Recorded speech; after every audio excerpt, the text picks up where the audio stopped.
Ito ang washing machine na ito. No, Sharp. Ayaw umandar ng spin dry nito eh. Papalitan natin ng motor. Yung ipapalit na motor dyan ay galing na rin sa ibang washing machine. Tingnan natin kung anong obra. Galing na rin sa iba eh. Hindi brand new ipapalit dito. Ayan, ito, puputulin natin yan. Yan, mga tornilyo dyan, tatanggalin.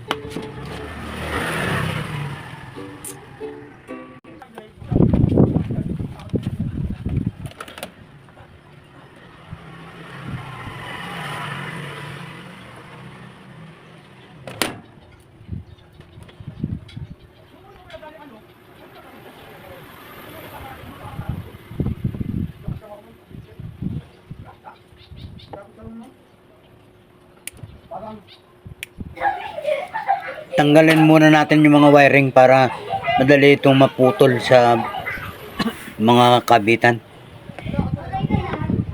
Para pag inangat natin itong nasa bandang taas, hindi sila mahahatak. Titistingin ko muna itong capacitor kung buo ito.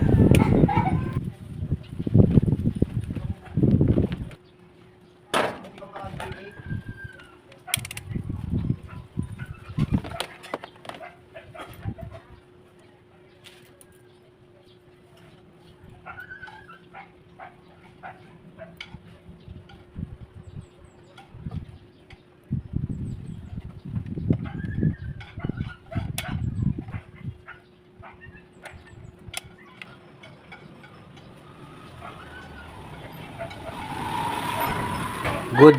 Okay pa.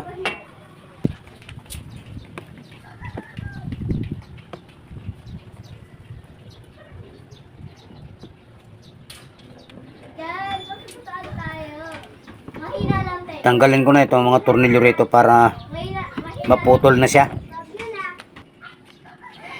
Ayan. Putol na yan. Oh.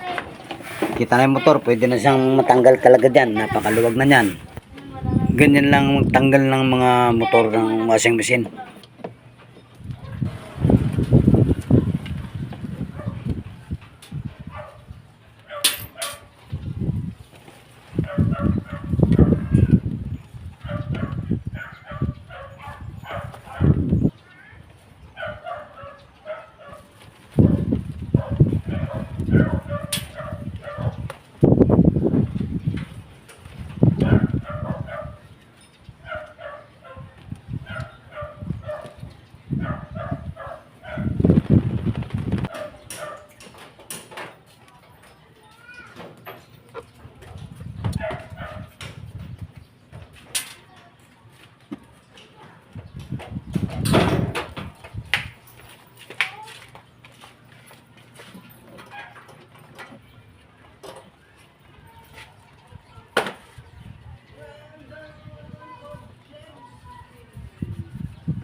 Burado na.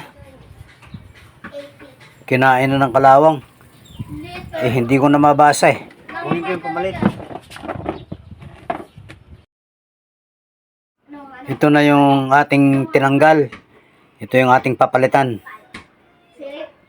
Natesting ko na ito eh. Wala itong resistance. Pakita ko sa inyo. Oh, wala. Wala eh. Kahit natin baliktarin pa. Ganyan pa rin yan. Wala pa rin resistance yan. Kaya sira ito. Tatabi na natin to. Ito naman. Testingin natin ito dahil ito ay galing sa ibang washing machine. Pero ang sabi ng mayari nito eh, naandar daw naman yan. Tingnan ko kung naandar. Kung maganda pa. Nako. Nako. Abnormal. Napakababa ng resistance. Malapit na sa zero eh. Hindi ito may kakabit. At saka ito. Yung shafting nito. Oh, mas malaki ito. Malaki itong shafting nito kasi rito sa isang tinanggal natin. Eh wala. Hindi natin ito makakabit.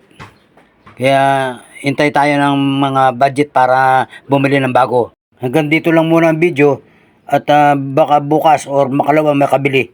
Salamat!